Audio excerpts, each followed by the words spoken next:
All right, 2019 Honda Grom rebuild. I guess we'll call it a rebuild because it was totaled when I bought it.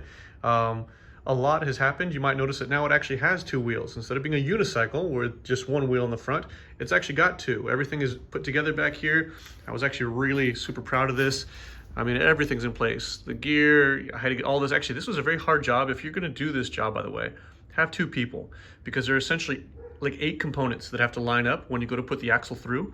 With just one pair of hands, it's like a nightmare. So anyway, it's through, it's tightened and everything like that. The chain's on, the caliper's in place, the rear brakes are installed there. It actually is plumbed. I don't know if I mentioned it earlier, but that line right there, the line itself was fine, but the bottom of the reservoir was broken off when the accident happened. So replace that, now it's all there. I'm not gonna put any brake fluid in yet, just because I'm trying to finalize some pieces on this side, because I'm gonna put the brake fluid in and then put the panel on, like so. But I think the two wheels is actually a major win, because you know, a bike is really all about two wheels. So, you know, that's a plus, right? A couple of projects that have gotten knocked out, actually a ton of projects got knocked out, but one of them I still can't get. You'll notice my welder is here and I've got all sorts of tools just lying around. There is still an exhaust header bolt that is stuck, that is seized in there, and it's already broken off in the head. So I'm trying to, at first I was trying to weld on a nut to try and reverse it and spin it out like this. Didn't work, but so now I'm actually drilling it out. And so it's mostly drilled out. Now I'll just have to pull it tomorrow. I'll probably use a reverse bolt extractor, right? So I'll put that in there like that. So yeah, so it was going well, right? And it's actually looking more like a bike. The tail end up here is all finished. I was just using this plate as kind of a reference. This is an old plate from an old bike I had, but everything was coming together real well. Looks nice. It's kind of a bike now. Up front, let me kind of move around to the front here. Up front, there we go. Up front, headlight cluster's back on. I actually installed some flush mount turn signals on the side there instead of those big ugly ears. And everything's gonna be clean, by the way, in case you see the sticker residue from the previous owner. All of it's gonna get clean, but I'm gonna wait till the bike is done to clean it.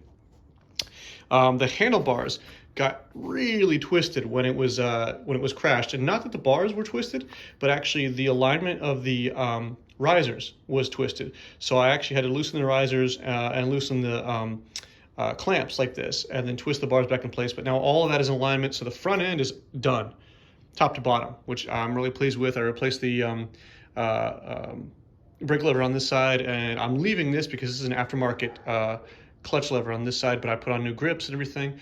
So anyway, it's going well. It's all a good story. I go to put panels back on. I've actually got all the panels, all the fairings to put back on, right?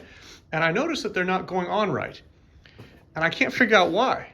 And I look closer, I know the frame's not bent, but as I get closer and start taking it apart, you'll notice the gas tank is about 2 inches out, right? The gas tank should follow the spine of the bike and should line up perfectly with this bolt, this nut right here on top, right? That holds the forks in place, okay?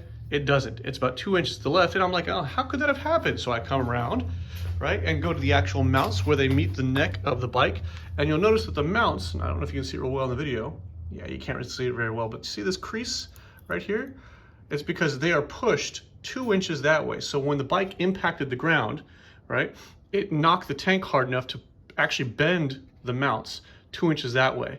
And I have some choice words to say about this, because actually I didn't realize this was here until earlier today. So I've done all this work only to find out that I had this mess to deal with too. I have some real choice words to say about this, but my dad watches these videos, so I gotta watch what I say.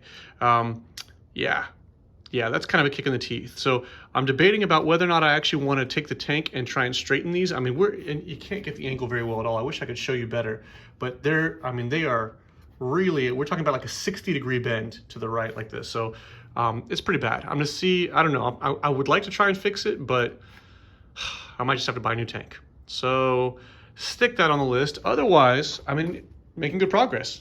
The bike is actually really coming together. I've got, I think, all the parts I need otherwise.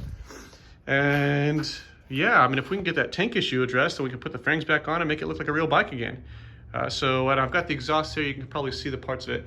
There's the Vance and Hines exhaust. It's going to be on it eventually when it's all ready to go. So yeah, a victory. Lots of little victories, right? A bit of a loss with the header there, and then a loss for the tank, but you know, that's what it looks like. So yeah, just thanks for following, and let me know if you have any comments in the chat.